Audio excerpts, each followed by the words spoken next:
Good evening, ladies. For those of you who don't know me, my name is Val Lilly, and I am a bivocational missions resident here at the Orchard Barrington campus. I also work part-time as a physician assistant for a low-income, primarily Spanish-speaking pediatrics practice in Mount Prospect, and I am a people pleaser as well. I think some, if not most of you, know that I lived in Honduras for a year after I graduated from PA school, and I served at a missions hospital on the north coast there. When I moved back from Central America, I was a little nervous, and I knew it was going to be a tough transition, especially vocationally. I took the job I currently have because I felt like God had completely provided it.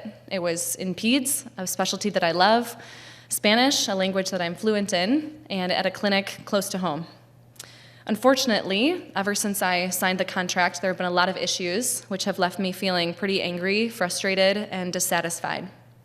For the past 3 months, I've been especially unhappy at work. I was being sent to 3 different clinics at random, and my appointment time slots were shortened from 15 minutes to 10 minutes. I felt extremely rushed and unable to listen to my patients, address their concerns, and provide good quality care. My stress level escalated dramatically. Shocking. And I prayed for God to give me wisdom and discernment as to whether I should stay with this job or look for a different one. I knew that God was Lord over the situation and was using it to grow and shape me, but I was really struggling to discern His will and trust Him in the midst of it.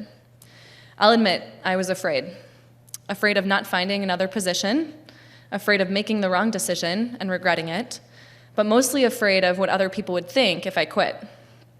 What would my coworkers and employers say? I didn't want them to think that I was incompetent and couldn't handle the workload. I hated the idea of being viewed as less than or not up to par. What would my parents say? You got all of this education that we helped fund, and you're not even going to use it? And what about my friends or people that I didn't even know that well or came across in passing? You mean you still live at home and you don't have a job? I should pause and add that my parents would not say those things. Neither would my friends, at least my mom wouldn't. Those thoughts are really just a projection of my own insecurities and result in me inventing responses. I don't know if anybody else ever does that, try to read other people's minds and predict how they're going to react or what they're going to say. I do it way too often and even make decisions based on what I think other people are thinking, and I'm usually completely wrong. I've always struggled with people pleasing and worrying about what other people think of me. I never want to disappoint people and will go to great lengths to not do so, especially when it comes to overcommitting myself, doing things that I really don't want to do, or confronting a certain situation. I allow my self-worth to be dictated by the approval of others, which is neither healthy nor biblical. Galatians 1:10 reads, "Am I now trying to win the approval of human beings or of God? Or am I trying to please people? If I were still trying to please people, I would not be a servant of Christ." And Proverbs 29:25 says, "Fear of man will prove to be a snare, but whoever trusts in the Lord is kept safe."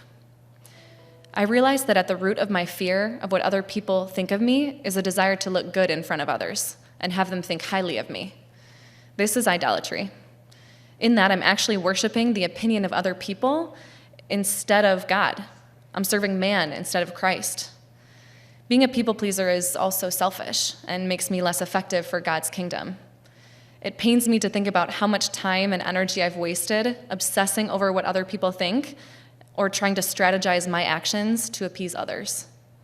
Fortunately, Jesus is not only Lord over my life and my job situation, but He also died for my sin of people pleasing. His perfect love and grace covers me, frees me from being concerned about what other people think, and enables me to focus on Him. I'm so grateful that when I die and stand before God, the Father will see Jesus' perfect record instead of my imperfect one. Jesus didn't seek to please people.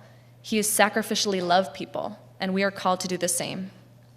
In the upcoming weeks and months, I want to be faithful to God's word, to trust Him, keep Him my number one priority, and not tirelessly seek the approval of others. The only opinion that really, truly matters is God's, and He sees me and all of you as His perfect, precious daughter, robed in righteousness because of the blood of Christ, and able to be used by Him for His glory. Thanks.